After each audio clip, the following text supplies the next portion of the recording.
On mène maintenant à 700 mètres sous terre. À partir du 29 novembre, 2 spéléologues vont rejoindre leur camp de base dans l'une des grottes sauvages à Trabuc.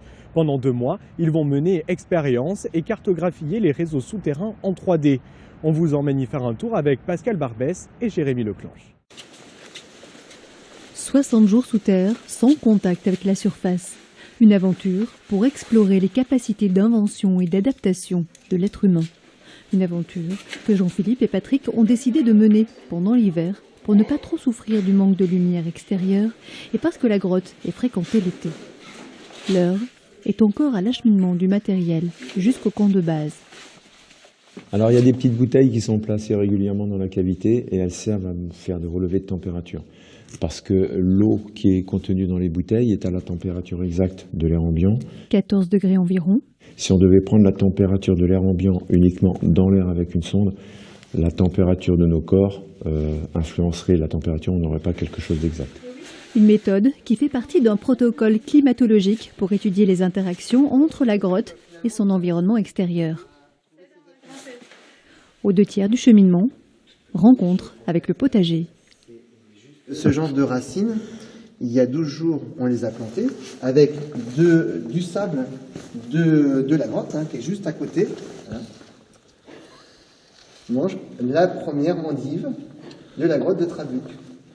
Elles sont vachement chargées en flotte, donc il n'y a pas besoin d'arroser. Parmi les autres expériences à mener, le recensement des insectes des cavités, les réactions physiques et psychologiques suite au manque de contact ou les origines des graffitis. En lumière rasante, certaines écritures sont même en surépaisseur. On voit que de la calcite s'est redéposée dessus.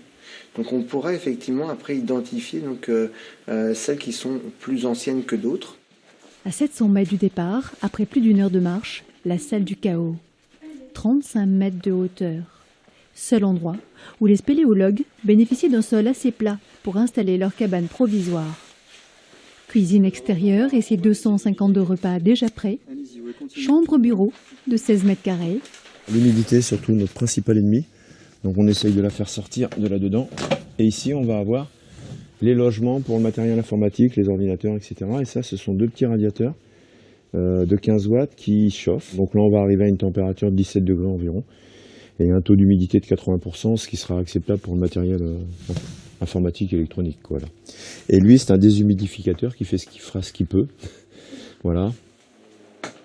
Reste à prévoir la réadaptation à la sortie le 27 janvier. Leur seule angoisse aujourd'hui, comment retrouver les multiples contacts humains sans se sentir agressé.